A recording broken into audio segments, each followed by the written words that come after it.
Okay, I added the dry malt extract and it is mixed in there pretty well right now. There's still some clumps and stuff. Excuse me. What I'm going to do now is I'm actually going to add 2 pounds of sucrose, which is table sugar. And I'm adding that because that is what the brewers on the West Coast do to dry out their beers. This is a traditional West Coast IPA. They like theirs with a low finishing gravity, good hop flavor, good bitterness, and actually the low attenuation that they achieve, and that's what the sugar is going to do. It's just going to ferment out 100%, so it adds nothing but alcohol pretty much to this beer. But as I was saying, the low finishing gravity will contribute more hop flavor and bitterness, more pronounced bitterness and flavor in the beer because it's dry. Some people like it, some people don't. Now I did add some crystal malt, which is going to, balance it out a little bit, but the sugar is just going to dry it out just a touch more. I'm going to bring this up to a boil and add my flavoring hops.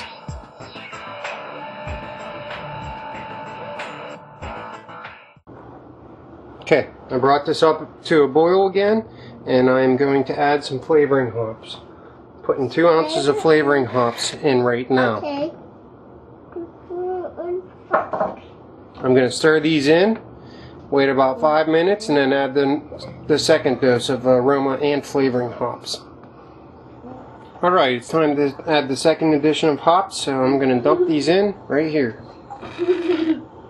There you go. I'm going to let this boil for another 5 to 10 minutes, and then we are going to chill this bad boy down.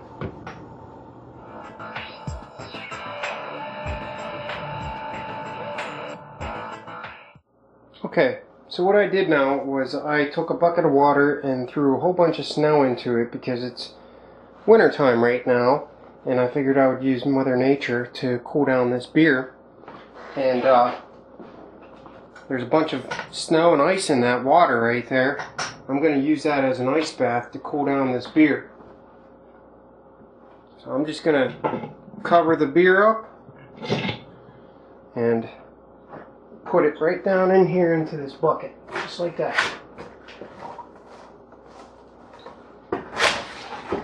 Alright. And then I'm going to leave it sitting there for about, I don't know, half hour or so.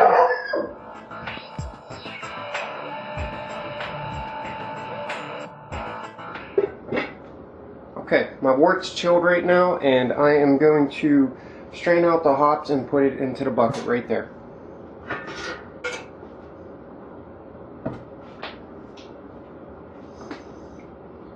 I sanitized both the bucket and the strainer with some Star Sand. I had a spray bottle of Star Sand I like to use. And when you let this sit for a while, you can see there's all kinds of hop sludge in there. And I'm going to try to filter as much of that out as possible. Just have to take some time. Alright, everything's in the bucket now, and I'm going to aerate this wort. I have a stainless steel mixer right here attached to a drill, and when you're using these you want to start off slow and work your way up. It's going to get a little noisy here. I'm just going to do this for a little bit just to demonstrate.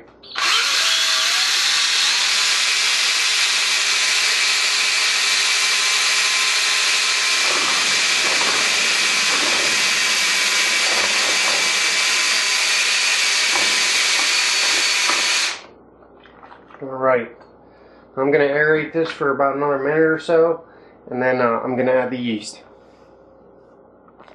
Alright, I have this aerated well. I'm just going to sprinkle this right in like this.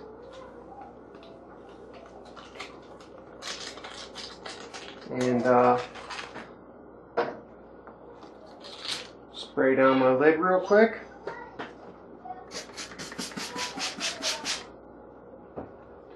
Snap it right onto the bucket and I'm done.